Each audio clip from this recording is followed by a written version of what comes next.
Tema di malam hari ini kita akan membahas tentang Nastafa di negeri Palestina. Kenapa kita angkat permasalahan ini? Karena hampir satu pekan kita melihat berita bagaimana negeri para nabi dan negeri yang bersejarah yang ada ikatan dengan kaum muslimin,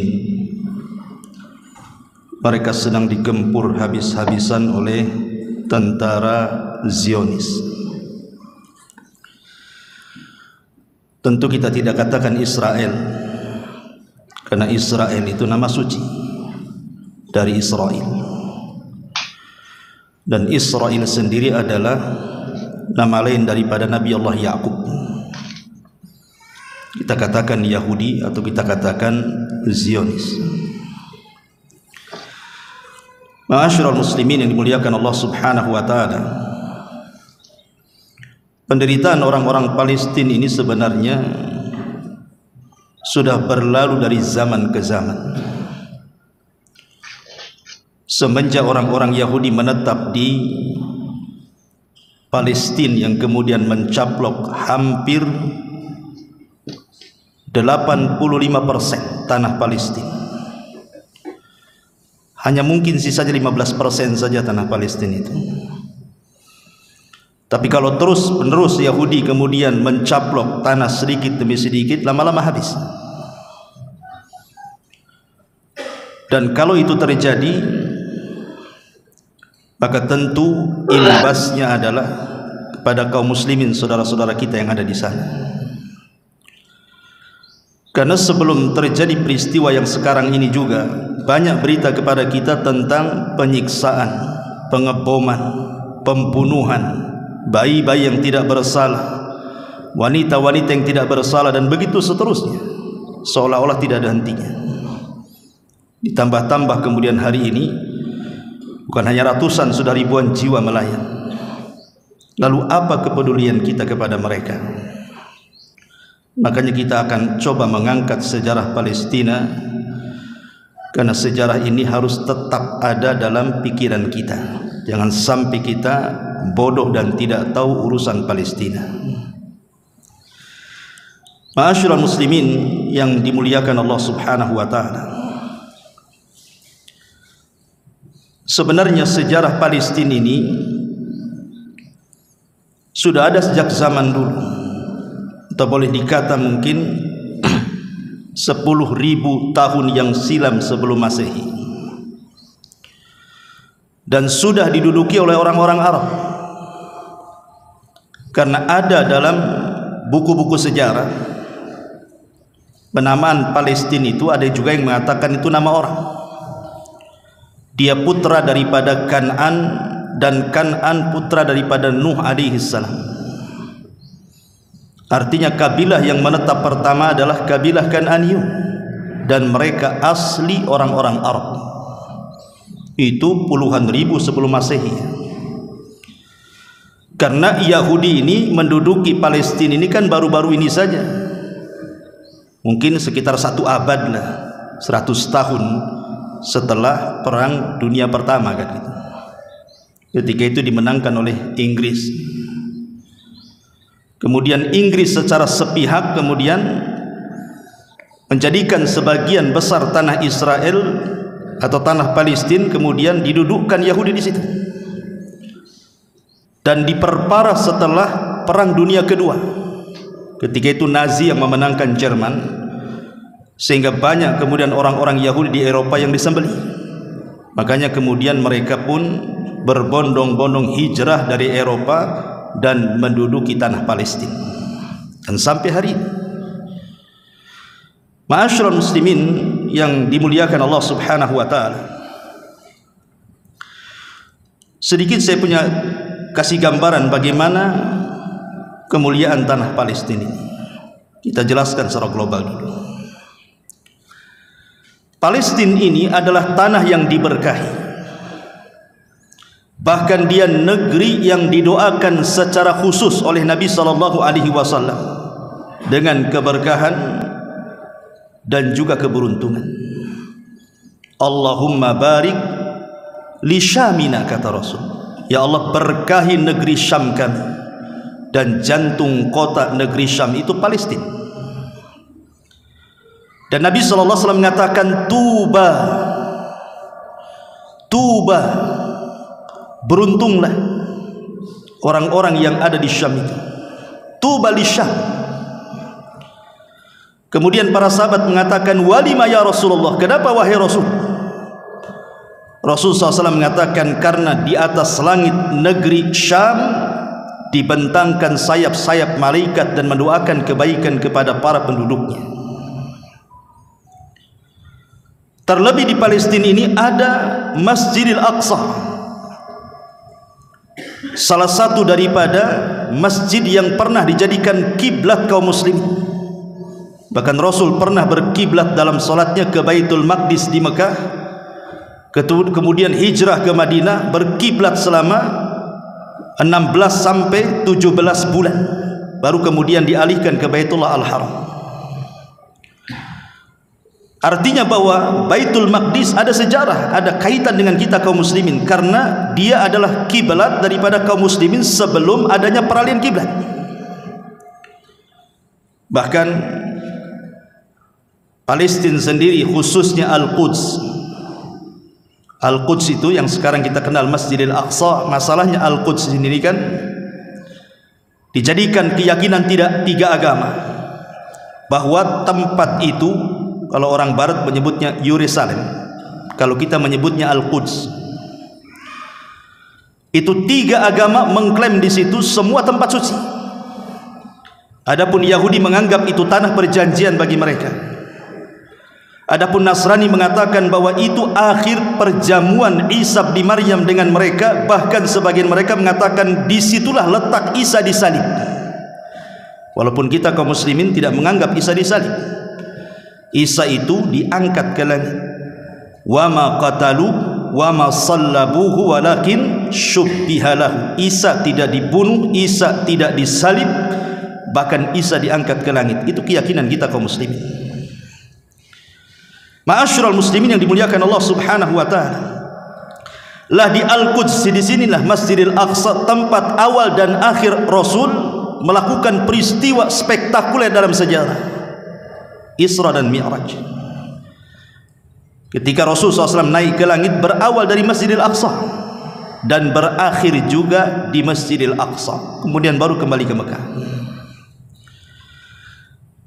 Kemudian juga tempat ini juga Palestina, Nabi SAW pernah mengimami di Baitul Maqdis para nabi. Rasul yang menjadi imam dan seluruh para nabi menjadi makmum di belakangnya, untuk menunjukkan bahwa estafet ajaran kenabian ditutup dengan kenabian Nabi SAW dan dinobatkan menjadi Sayyidul Anbiya wal Mursalin, pemimpinnya para nabi dan rasul. Bahkan di tempat ini pula turun banyak wahyu-wahyu langit. Di sini turun Taurat, turun Zabur, turun Injil, dan juga Suhuf. Artinya bahwa negeri Palestina itu tempat turunnya wahyu. Di sini juga tinggal Nabi Allah Ayub alaihi salatu wassalam. Mihrabnya Zakaria di sini. Lahirnya Isa bin Maryam, lahirnya Ismail, lahirnya Ishak dan Yakub. Bahkan keajaiban Nabi Sulaiman ada di Palestina. Nabi yang ajaib Sulaiman, mampu menundukkan jin dan semua makhluk Allah tundukkan kepada Sulaiman. Keajaiban Sulaiman ada di Palestina. Bahkan kerajaan Daud, ma'ruf kerajaan Daud, dialah nabi pertama yang merangkap sebagai raja Bani Israel. Di mana kerajaannya? Di Palestina. Bahkan Nabi Ibrahim alaihi salatu wassalam dan juga Lut alaihi salam hijrah ke negeri ini, karena Ibrahim kan berasal dari Irak. Begitu juga Lut kemudian hijrah ke tanah Palestina. Bahkan para nabi dan rasul banyak diturunkan di Palestina, bukan hanya ratusan ribuan para nabi Bani Israel. Bahkan sebagian mereka dikubur di Palestina. Seperti Nabi Ibrahim dikubur di Palestina. Nabi Yakub asalnya di Mesir. Karena ketika kemudian Nabi Yusuf berada di Mesir, diboyong semua keluarganya. Tapi sebelum wafatnya dia berpesan ingin berziarah ke Palestina. Allah takdirkan meninggal di situ dan dikuburkan di situ. Nabi Allah Yusuf alaihi salam berwasiat agar jasadnya dibawa ke Mesir. Dan wasiatnya kemudian dilaksanakan oleh Nabi Musa alaihi salam saat melakukan perjalanan membawa Bani Israel dari Mesir ke Palestina, membawa jasadnya Yusuf di situ dan dikuburkan di Palestina. Kemudian Nabi Daud, Zakaria, Yahya semua dikubur di Palestina dan banyak para nabi dikubur di situ. Bahkan tadi saya sudah katakan para malaikat berbondong-bondong mengepakkan sayapnya di tanah Palestina dan mendoakan kebaikan para penghuninya. Bahkan Masjidil Aqsa sendiri secara khusus satu di antara 3 tempat yang kalau kita berziarah ke situ berpahala. Kata Nabi SAW, la tushaddur rihal illa ila 3 masajid. Tidak boleh kalian melakukan perjalanan dalam rangka beribadah, mencari pahala, kecuali ke 3 masjid saja. Dan di dunia hanya 3 masjid. 1 Masjidil Haram, 2 Masjidil Aqsa, dan 3 Masjid Nabawi. Bahkan kenapa kemudian Masjidil Aqsa itu disebut Al-Quds, tempat yang disucikan? Karena di antara doa Nabi Allah Sulaiman alaihi salam saat selesai membangun Masjidil Aqsa, Nabi Sulaiman kan meminta 3 doa. Yang pertama, agar hukum dalam pemerintahannya sesuai dengan hukum Allah dan Allah kabulkan. Yang kedua, agar apa yang Allah anugerahkan kepadanya mampu menundukkan angin, awan, jin dan kekuasaan yang besar tidak boleh diberikan kepada siapapun setelahnya dan Allah kabulkan. Kemudian yang ketiga, siapapun yang datang ke Masjidil Aqsa tidak ada niat kecuali sholat, maka dia keluar dari masjid seperti bayi yang baru dilahirkan anaknya, keluar tanpa dosa. Kata Rasul, yang 2 sudah dikabulkan, dan yang ketiga mudah-mudahan aku berharap itu pula yang Allah kabulkan kepadaku. Ma'asyiral muslimin yang dimuliakan Allah Subhanahu wa taala, bahkan di akhir zaman tanah Palestina adalah tempat di mana Al-Mahdil Muntadhar Muhammad ibn Abdullah akan memimpin kekuatan kaum muslimin. Ketika Rasul SAW mengatakan imaratul Baitil Maqdis kharabu Yathrib, ketika imarah kekuasaan tegak di Baitul Maqdis, robohlah Yathrib. Maka ketika itu yang memimpin adalah Al-Mahdil Muntadhar, Imam Mahdi yang kita tunggu-tunggu, Muhammad ibn Abdullah.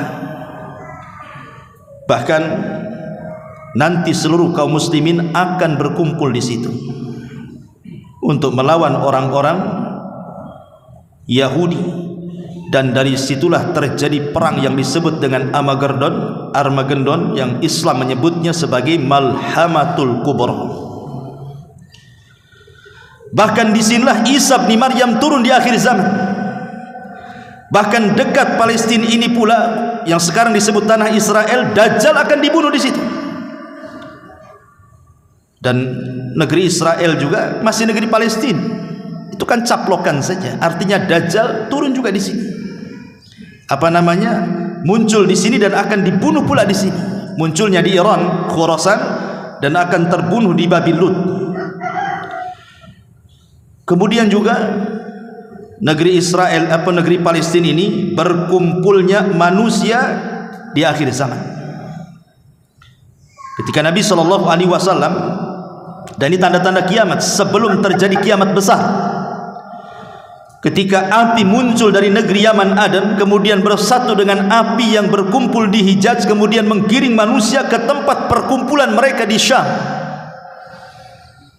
tepatnya di negeri Palestina. Mereka akan berkumpul di sini.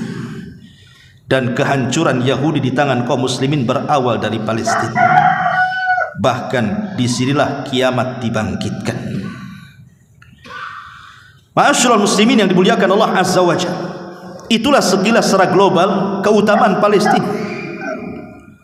Bahkan bukan hanya negerinya para nabi, negeri Palestina ini, tapi juga negerinya para sahabat Nabi SAW. Di zaman Umar bin Khattab radhiyallahu anhu, ketika Umar kemudian berusaha membuka negeri-negeri sampai ke Persia, akhirnya kemudian berhasil merebut Al-Quds dari tangan orang-orang Romawi. Maka banyak para sahabat yang kemudian setelah itu berbondong-bondong. Umar sendiri yang mengambil kunci Baitul Maqdis. Di sana ada Abu Ubaidah ibnul Jarrah, sahabat yang dikatakan Nabi SAW aminu hadhil ummah, sahabat yang paling amanah di antara umat ini. Di sana ada Khalid ibn Walid. Siapa yang tidak kenal Khalid bin Walid? Jenderal perang yang perang tidak pernah dikalahkan. Anas ibn Malik, seorang sahabat yang banyak meriwayatkan hadis Nabi SAW, satu di antara 7 sahabat yang disebut al-mukthiruna fil hadis. Di sana ada Mu'adz bin Jabal, sahabat meninggal di sana dan dikubur di sana.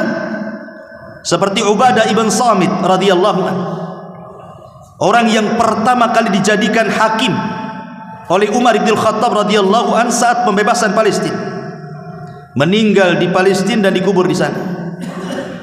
Saddad ibn Aus, dia tinggal di Baitul Maqdis, kemudian meninggal pada kurun kekuasaan Muawiyah ibn Abi Sufyan radhiyallahu an. Bahkan kuburannya dekat dengan Masjidil Aqsa. Kemudian Salam ibn Qaisar al-Hadrami radhiyallahu anhu, 2 dari sisi ibadah, 3 dari sisi peradaban ataupun budaya, dan 4 dari sisi sejarah.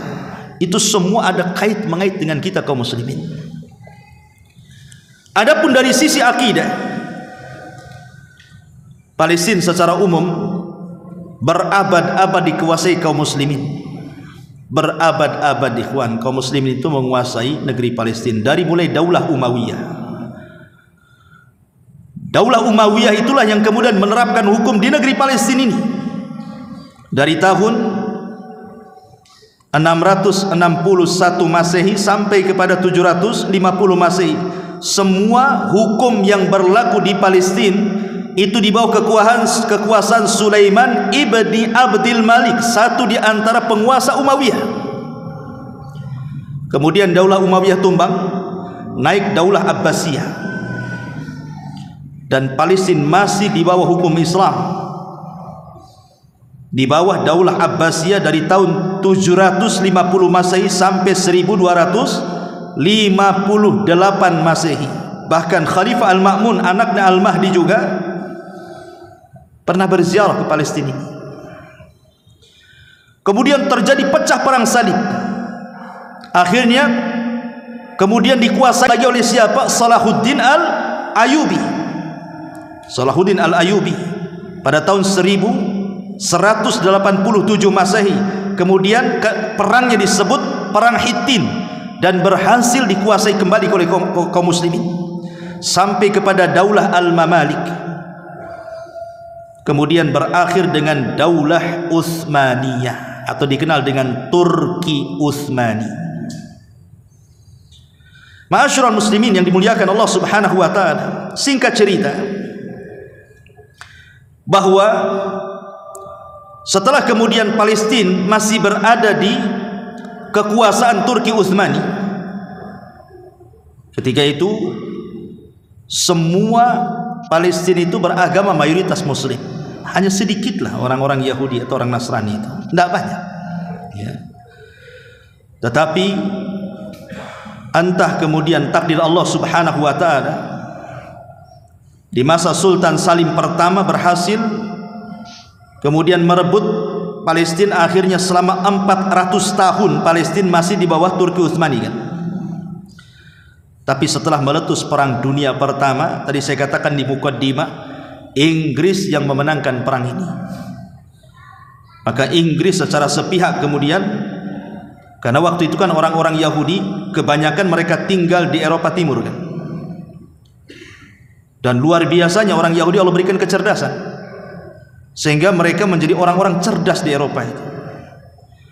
Akhirnya kemudian sudah takdir Allah Subhanahu wa taala, kemudian karena Inggris inilah yang kemudian membawa orang-orang Yahudi untuk tinggal di Palestina.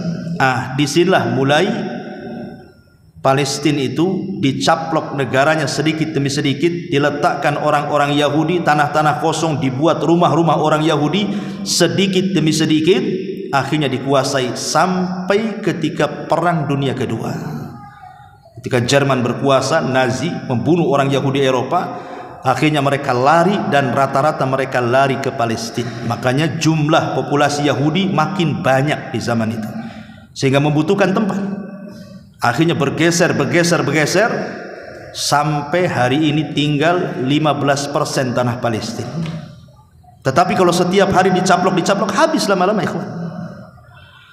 Ma'asyiral muslimin yang dimuliakan Allah Subhanahu wa taala. Baik, kita akan menjelaskan secara dalil bagaimana negeri ini luar biasa. Satu, bahwa tadi saya katakan bahwa lokasi atau tempat di Palestina tempat yang diberkahi, dan itu disebutkan di dalam surah Al-Isra ayat 1. Subhanalladzi asra bi abdihi lailan minal masjidil haram ilal masjidil aqsa alladzi barakna haulahu. Maha suci Allah yang telah memperjalankan hambanya pada satu malam dari Masjidil Haram ke Masjidil Aqsa. Kemudian Allah mengatakan yang telah kami berkahi di sekelilingnya. Jadi ini tanah Palestina ini ada negeri yang disucikan, Masjidil Aqsa, Al-Quds dan sekitarnya. Kemudian yang kedua, tanah yang disucikan, betul-betul disucikan dari kesyirikan dan dosa. Allah Subhanahu wa taala berfirman dalam surah Al-Maidah ayat 21, Ya qaumi dkhulul ardal muqaddasata allati kataballahu lakum wa la tartaddu ala adbarikum fatanqalibu khasirin. Wahai kaumku, masuklah ke tanah suci Palestina ini yang telah ditentukan Allah bagi kalian, dan janganlah kalian lari ke belakang kalian karena takut musuh-musuh kalian, maka kalian akan menjadi orang-orang yang merugi. Ucapan ini adalah ucapan Nabi Musa ketika Nabi Musa alaihi salatu wassalam membawa Bani Israel dari Mesir menuju tanah perjanjian. Sebenarnya tinggal satu langkah lagi, tapi mereka harus melewati kota yang paling tua di dunia, namanya kota Ariha. Itu kota yang paling tua di dunia, itu Ariha. Di situ sudah ditempati orang-orang Arab, Kanaan dari turunan Syam ibn Nuh. Musa menjanjikan, kalau kalian berperang Allah menangkan, karena kalian di atas akidah yang benar. Tapi kalau kalian tidak mau malah mundur ke belakang, maka kalian akan rugi. Tapi apa jawaban Bani Israel? Mereka tidak mau perang. Mereka hanya mengejek nabinya dan mengatakan, idhab anta wa rabbuka faqatila inna hahuna qaidun. Hei Musa, kalau kau ingin mengajak kami perang, tidak bisa. Pergi saja, ajak Tuhanmu berdua, kami duduk-duduk di sini nonton saja, katanya. Lihat pembangkangan Bani Israel. Kalau mereka mengikuti arahan Nabi Musa, maka mereka akan diberkahi. Tapi mereka justru membangkang nabinya. Ma'asyiral muslimin yang dimuliakan Allah Azza wa Jalla. Yang ketiga, tempat hijrahnya para nabi. Disebutkan dalam surah Al-Anbiya ayat 71, wa najjaynahu wa lutan ilal ardil lati barakna fiha lil alamin. Dan kami selamatkan Ibrahim dan Lut ke sebuah negeri yang kami telah memberkahinya untuk sekalian manusia. Ketika terjadi pembakaran kepada Ibrahim alaihi salam oleh Namrud, Ibrahim tidak bisa lagi berdakwah di negeri Babylon, terpaksa dia harus hijrah. Maka tempat hijrah pertama mana? Palestina. Walaupun ketika Allah takdirkan ketika Ibrahim hijrah ke Palestina terjadi pacaklik hebat sehingga bermasalah soal ekonomi, makanya Ibrahim pergi ke Mesir. Tapi kemudian di Mesir dihadapkan dengan raja zalim, akhirnya balik lagi ke Palestina. Artinya ini tempat hijrahnya Nabi Ibrahim. Ketika kaum Lut alaihi salam diazab oleh Allah Subhanahu wa taala karena mereka berlaku asusila, akhlak yang buruk yang belum pernah terjadi sebelum dan sesudahnya, homoseksual, lesbi dan yang semacamnya, belum lagi kesyirikan, penyimpangan, dosa-dosa besar. Akhirnya Allah azab kaum Sodom. Maka Lut pun meninggalkan Sodom, berangkat ke mana? Hijrah kembali ke Palestina dan menetap di Palestina. Kemudian juga yang keempat, Allah janjikan akan kemenangan.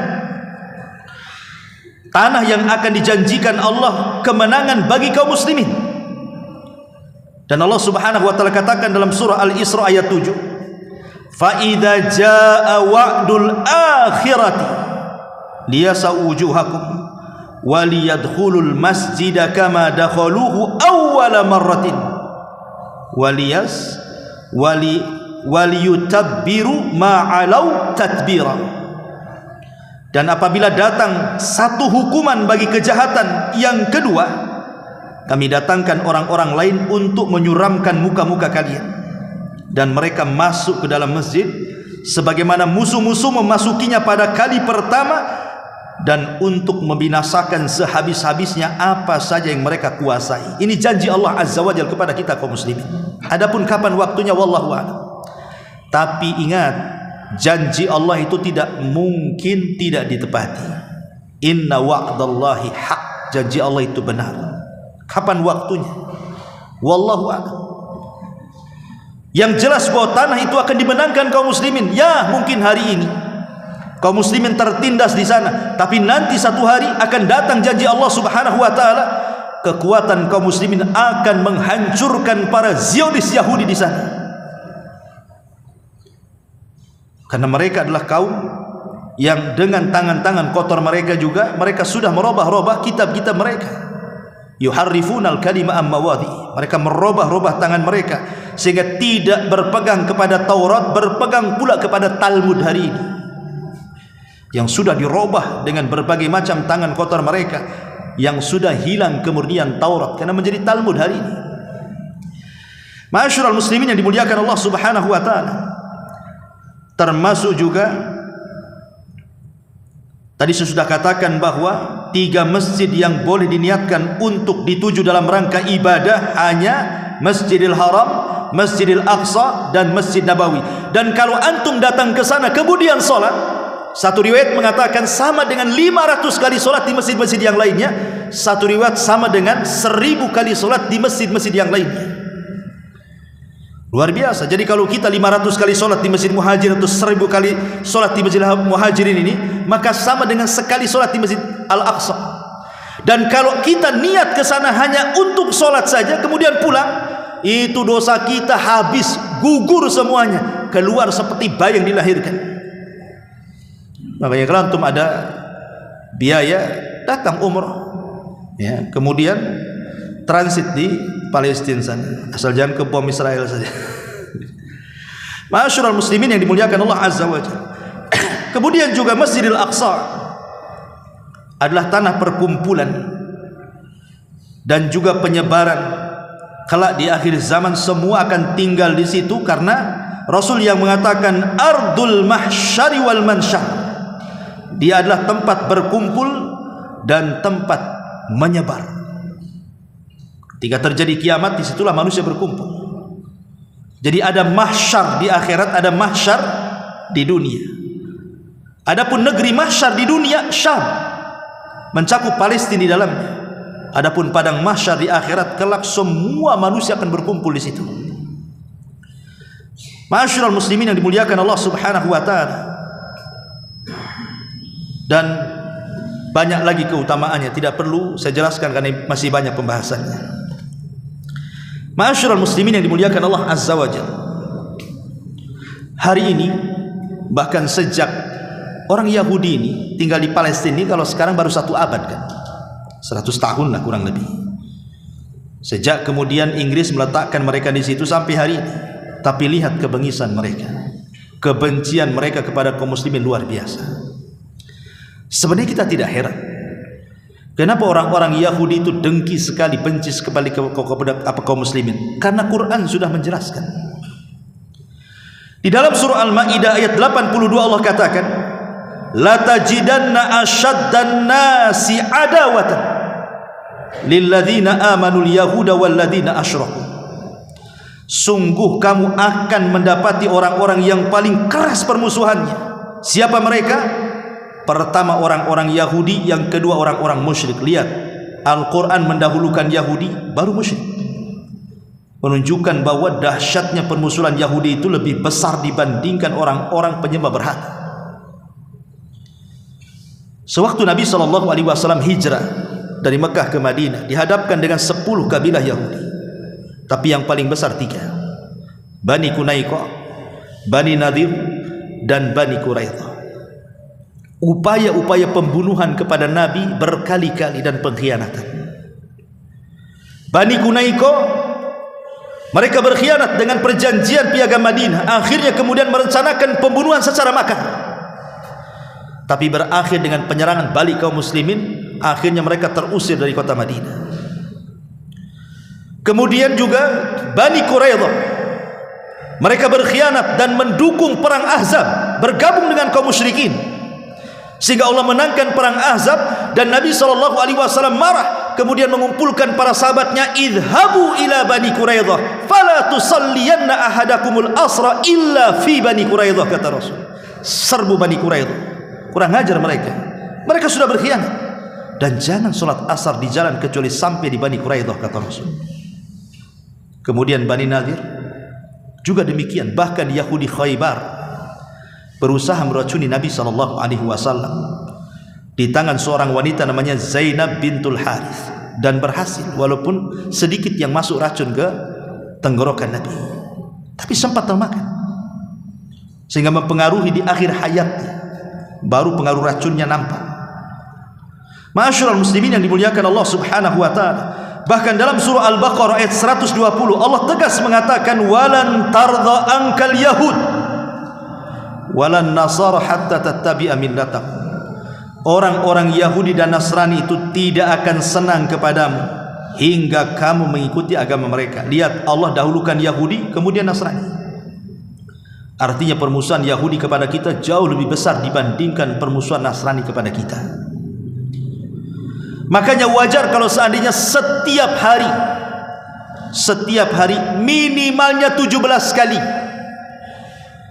kita mengucapkan ghairil maghdubi alaihim waladhdallin, ghairil maghdubi alaihim waladhdallin. Kita meminta kepada Allah agar kita tidak mengikuti kaum yang al-maghdub, kaum yang dimurkai. Siapa mereka? Yahudi.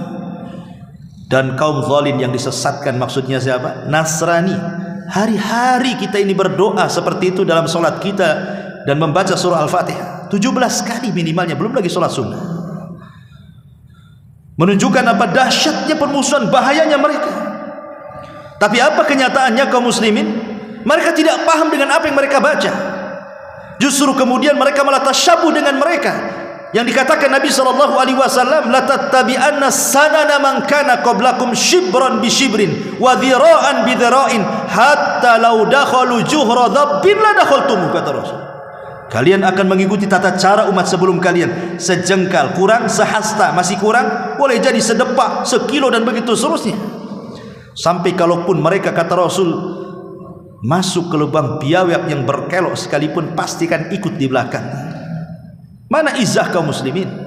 Lisannya mencela Yahudi dan Nasrani, tapi tradisinya mengikuti Yahudi dan Nasrani.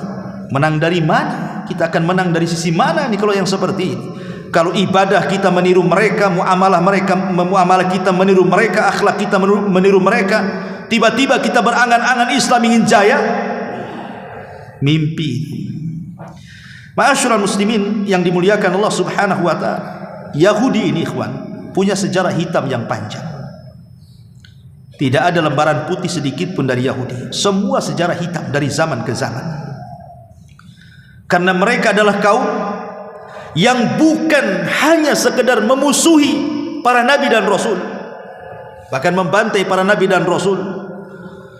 Mereka kaum yang berani menentang Allah Subhanahu wa taala yang menciptakan mereka, yang menciptakan langit bumi, yang memberikan nikmat setiap hari kepada mereka. Mereka bisa tentang, bisa mencela Allah. Dan itu digambarkan di beberapa ayat dalam Al-Quran, seperti surah Al-Kahf ayat 38. Allah mengatakan, walaqad khalaqnas samawati wal ard wama bainahuma fi sittati ayyamin wama massana min lughub. Dan sungguh kami telah ciptakan langit dan bumi dan apa yang ada di antara keduanya dalam 6 masa, dan kami sedikit pun tidak tertimpa keletihan. Allah mengatakan kami tidak tertimpa keletihan. Orang-orang Yahudi mengatakan Allah letih katanya. Karena dimulai penciptaan langit dan bumi itu hari Ahad dan diakhiri dengan hari Jumat. Ahad, Senin, Selasa, Rabu, Kamis, Jumat. Inilah 6 hari Allah menciptakan langit dan bumi dengan cara berproses. Makanya orang Yahudi mengambil hari Sabtu sebagai hari sakral mereka. Kenapa? Karena ini hari istirahat Allah setelah Allah lelah letih menciptakan langit dan bumi. Allah bantah di sini, wa ma massana min lughub. Allah tidak tersentuh dengan keletihan. Kan kurang ajar itu. Masya Allah dibilang letih pula. Kemudian disebutkan dalam surah Al-Imran ayat 181. Walaqad sami'a Allahu qaulal ladzina qalu innallaha faqir wa nahnu aghniya sanaktubu ma qalu wa qatlahumul anbiya bighairi haqq wa naqulu dzuqu adzabal hari. Sesungguhnya Allah telah mendengar perkataan orang-orang yang mengatakan, maksudnya siapa? Yahudi. Sesungguhnya Allah itu miskin, kami kaya. Kurang ajar enggak? Masa mereka mengatakan Allah miskin, kami kaya? Maka Allah katakan kami akan mencatat perkataan mereka dan perbuatan mereka membunuh para nabi tanpa alasan yang benar. Dan kami akan mengatakan kepada mereka, rasakan azab yang kelak akan membakar kalian, neraka. Lihat bagaimana kurang ajarnya mereka kepada Allah. Bahkan disebutkan dalam ayat yang lain, Al-Maidah 64, Allah mengatakan yadullahi maglulah ghullat aydihim walu'inu bima qalu bal yadahu mabsutatan yunfiku kaifa yasha. Orang-orang Yahudi berkata, tangan Allah itu terbelenggu katanya, ada rantainya. Ya. Tangan Allah terbelenggu kayak orang melakukan kriminal ditangkap polisi kemudian dirantai. Mereka mengatakan tangan Allah dibelenggu. Maka Allah mengatakan sebenarnya tangan-tangan mereka lah yang dibelenggu. Dan mereka umat yang dilaknat disebabkan apa yang mereka telah katakan. Tetapi kedua tangan Allah terbuka, dia menafkahkan sebagaimana yang dia kehendaki. Ma'asyiral muslimin yang dimuliakan Allah Azza wa Jalla, Nabi Musa alaihi salam ketika diejek kehormatan oleh orang-orang Yahudi, dia mengadu kepada Allah Azza wa Jalla, ya Rabb, Bani Israel mereka berusaha untuk menghina diriku, merendahkan diriku. Tapi Allah mengatakan, ya Musa, jangan lagi dirimu, aku juga kena, kata Allah. Allah juga mengatakan aku juga kena. Tidak lepas daripada ucapan-ucapan orang-orang Yahudi yang kotor kepada Allah Azza wa Jalla. Kalau mereka berani kepada Allah Subhanahu wa taala, kemudian berani kepada para nabi dan membunuh para nabi dan rasul, apalagi kita ini yang dalam Talmud mereka setiap sperma yang keluar dan bukan keturunan Yahudi itu sama dengan sperma binatang. Makanya wajar kalau Perdana Menterinya Yahudi mengatakan kemarin, kita bukan sedang memerangi manusia katanya, tapi kita sedang memerangi binatang katanya. Jadi kita dianggap binatang. Ma'asyiral muslimin yang dimuliakan Allah Subhanahu wa taala, Bahkan dalam Al-Quran yang menjelaskan bagaimana lancangnya mereka kepada Nabi juga disebutkan dalam surah Al-Baqarah ayat 87. Afakullama ja'akum rasulun bima la tahwa anfusukum mustakbartum fafariqan kadzabtum wa fariqan taqtulun. Apakah setiap datang utusan Allah kepada kalian tidak sesuai dengan hawa nafsu kalian, kalian mendustakan atau kalian bunuh? Mereka adalah umat pendusta para nabi. Mereka adalah umat pembunuh para nabi. Sudah bukan ratusan ribuan para nabi mereka bantai. Bahkan lihat dalam surah Yasin, ketika Allah Subhanahu wa taala menceritakan tentang 3 nabi yang dikirim langsung kepada sebuah desa, kemudian didustakan semuanya, 3-tiganya. Datang seorang laki-laki namanya Habibur Rahman, seorang penjahit, datang dari Aqsal Madinah, dari ujung kota. Kemudian memperingatkan warga itu, ittabi'u, ikut kalian. Yang mereka orang-orang ikhlas dan tidak meminta balasan kepada kalian. Tapi apa akhir daripada Habibun Najjar ini? Bukan Habibur Rahman ya, Habibun Najjar. Mereka pun kemudian merajam sampai mati. Kemudian setelah itu 3 nabi dibantai. Bahkan satu hari mereka pernah membantai 70 nabi. Itu orang-orang Yahudi. Mereka para pembantai nabi. Jadi kita tidak heran kalau seandainya mereka sekarang membombardir kaum muslimin, membunuh bayi-bayi yang tidak bersalah, membunuh wanita-wanita yang tidak bersalah, bahkan kemudian menghancurkan kehormatan mereka, membunuh warga sivil yang tidak bersenjata, baik secara langsung dengan cara bom atau tidak secara langsung dengan dibuatnya mereka kelaparan, diputusnya pasokan listrik, pasokan air, pasokan makanan. Kalau warga Palestina mereka tidak mati dengan bom, maka lambat laun mereka akan mati dengan kelaparan. Tapi begitulah Allah Subhanahu wa ta'ala takdirkan mereka umat yang beruntung. Ma'asyiral muslimin yang dimuliakan Allah Subhanahu wa ta'ala, bahkan Allah Subhanahu wa ta'ala mengatakan mereka adalah saudara dari kera-kera dan babi-babi.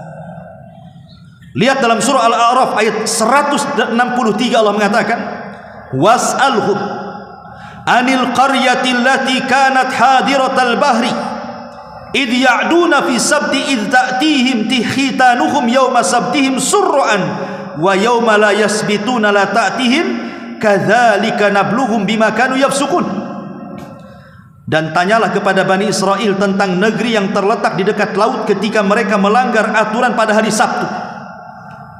Di waktu datang kepada mereka ikan-ikan yang berada di sekitar mereka terapung-apung di permukaan air, dan di hari yang bukan hari Sabtu ikan-ikan itu datang kepada mereka. Demikianlah kami coba mereka, disebabkan mereka berlaku fasik, akhirnya mereka melanggar hari Sabtu, mengambil ikan yang tidak boleh mereka ambil di hari itu, dan Allah mengatakan kunu kiradatan khasi'in, jadilah kalian kera-kera yang dihinakan. Dan Yahudi adalah sahibul kiradata wal hanazir. Ma'asyiral muslimin yang dimuliakan Allah Subhanahu wa ta'ala, bahkan jangan lagi cerita hari ini atau orang-orang Yahudi lah yang di zaman Nabi. Mereka tahu kebenaran bahwa Nabi SAW itu seorang Nabi berdasarkan kitab yang mereka baca dan berdasarkan alamat dan ciri-ciri mereka sudah ketahui dari zaman ke zaman. Ya'rifunahu kama ya'rifuna abnahum. Mereka mengenal Nabi yang akan muncul seperti mengenal anak-anak mereka. Tapi ketika Rasul hijrah dari Mekah ke Madinah, ada seorang pemimpin Yahudi namanya Huyai ibn Akhtab datang bersama saudaranya Yasir. Kemudian mengatakan, ayo kita intip Nabi yang baru datang di Kuba itu. Betul nggak dia seorang Nabi? Dari pagi sampai malam pemimpin Yahudi Huyai ibn Akhtab dan Yasir ini memperhatikan ciri-cirinya, gerak-geriknya, muamalahnya, akhlaknya. Rupanya 100% cocok bahwa dia Nabi. Sehingga Yasir mengatakan kepada Huyai ibn Akhtab, ya Huyai, huwa, apakah dia itu? Apakah dia itu? Maksudnya apakah dia Nabi? Kata Huyai, ya, dia itu orangnya. Kata Yasir, apakah kita harus ikut dia? Kata Huyai ibn Akhtab, la, tidak, katanya. Selama aku masih hidup, aku akan jadi musuh dia selamanya, katanya. Ini kan aneh, mereka itu menyembunyikan kebenaran. Mereka tahu Rasul SAW itu di atas kebenaran. mengakui dia seorang nabi. Sudah mereka uji dengan berbagai macam pertanyaan, datang kepada Rasul, ya Muhammad, kami akan berikan beberapa soalan dan tidak bisa dijawab kecuali seorang nabi. Mulailah bertanya soal ruh, makanan pertama ahli sorga, bertanya soal kenapa anak mirip dengan orang tuanya, bertanya soal Dzulqarnain, bertanya soal Ashabul Kahfi, macam-macam, sampai Allah turunkan ayat menjawab seluruh soalan mereka dan semuanya benar, tidak ada yang salah. Harusnya mereka beriman kan? Mereka sendiri yang memulai dengan pertanyaan itu, tapi setelah dijawab tetap aja mereka kufur. Itulah orang-orang Yahudi. Oke, jangan cerita di zaman Nabi, di zaman dulu kakek buyut moyang mereka Bani Israel, mereka menentang Nabi Musa alaihissalam. Ketika kemudian mereka dibawa oleh Nabi Musa karena mereka ingin supaya jangan murtad seperti kaumnya menyembah patung anak sapi, diperdengarkan wahyu Allah Subhanahu wa taala, sampailah mereka di Bukit Saida.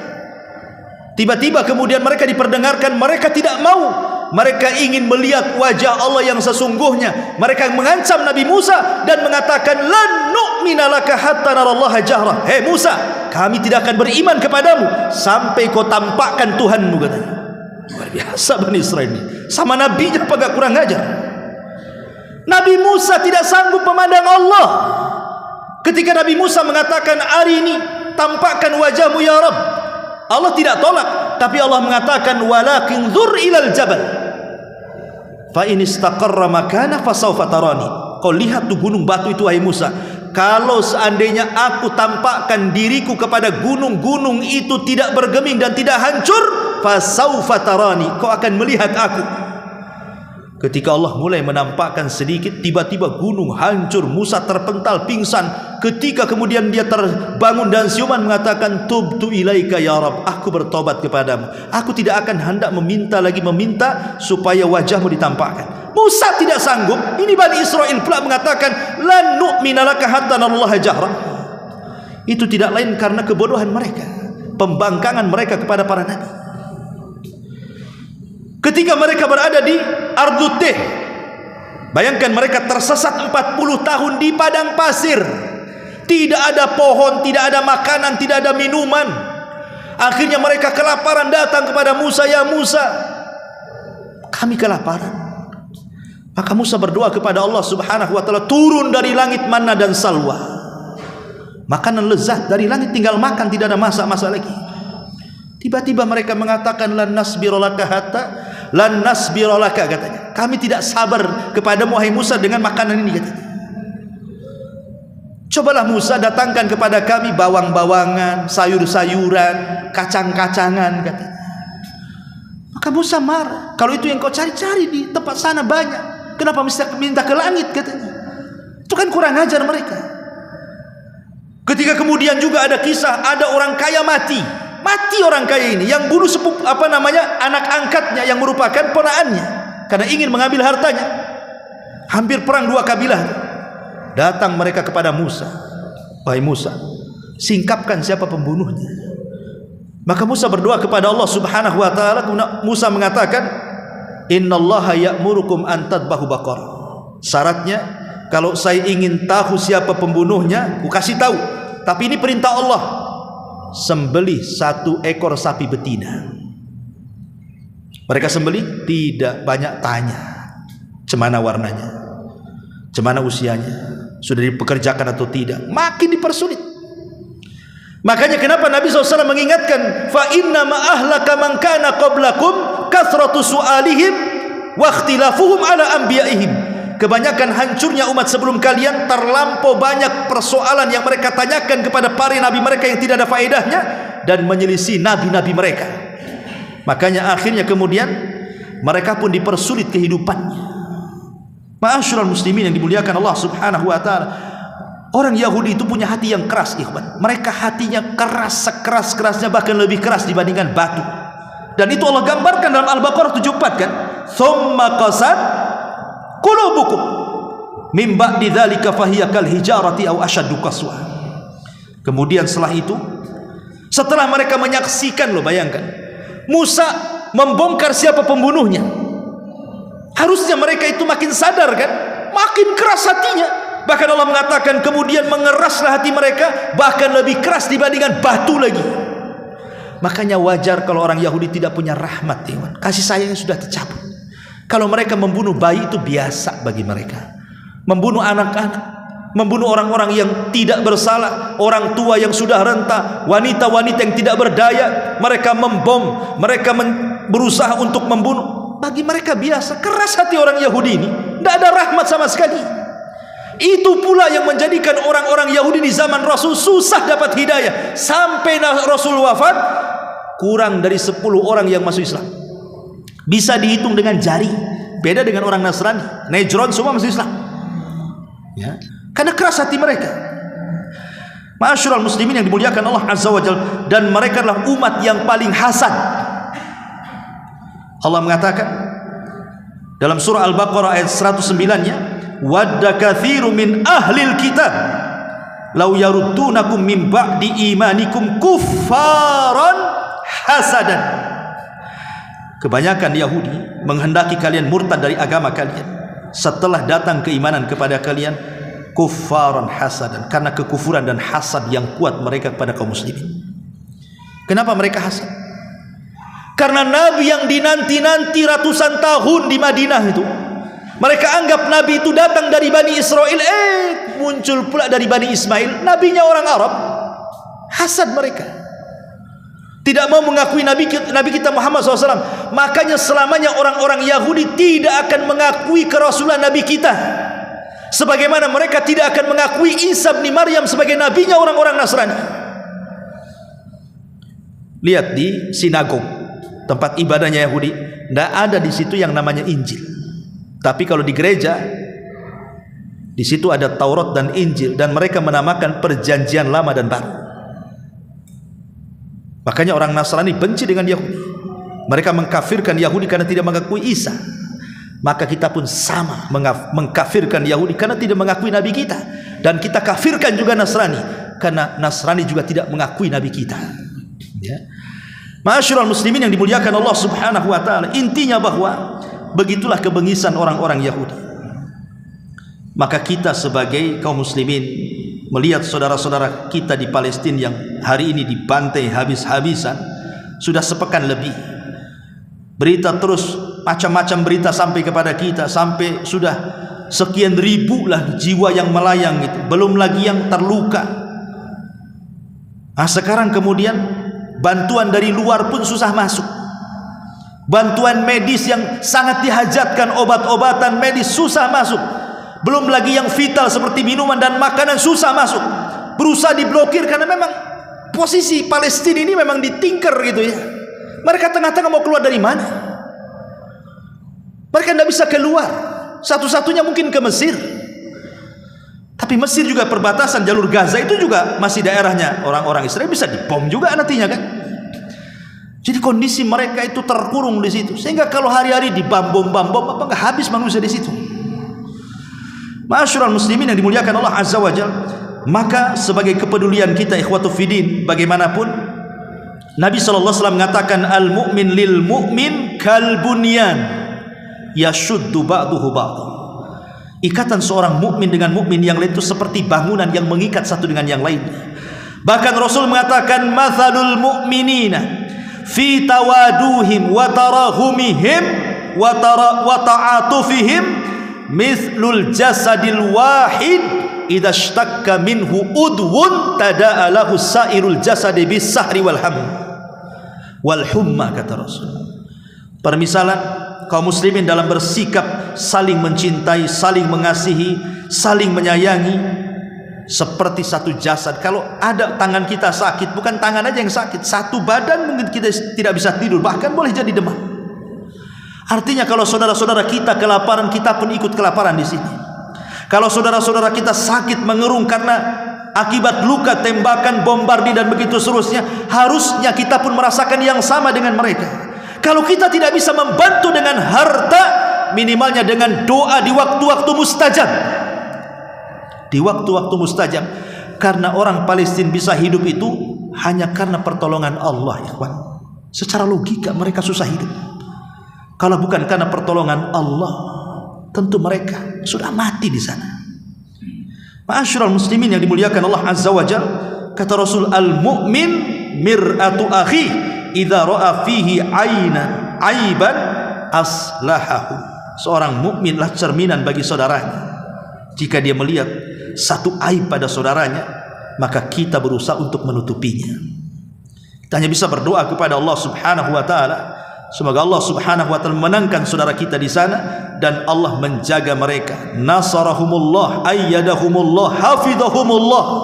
Allahumma izzal Islam wal muslimin, Allahumma ansur lil muslimina fi Palestin.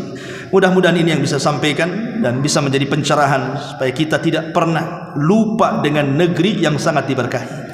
Sampai Allah jadikan sumpah dalam Al-Quran, wattini wazzaitun. Apa makna zaitun? Makna zaitun itu Al-Quds, negeri Palestina. Allah jadikan sumpah supaya kita tidak lupa dengan sejarah mereka. Subhanakallah bihamdika, asyhadu an la ilaha illa anta, astaghfiruka wa atubu ilaik. Allahu ta'ala a'lam. Assalamualaikum warahmatullahi wabarakatuh.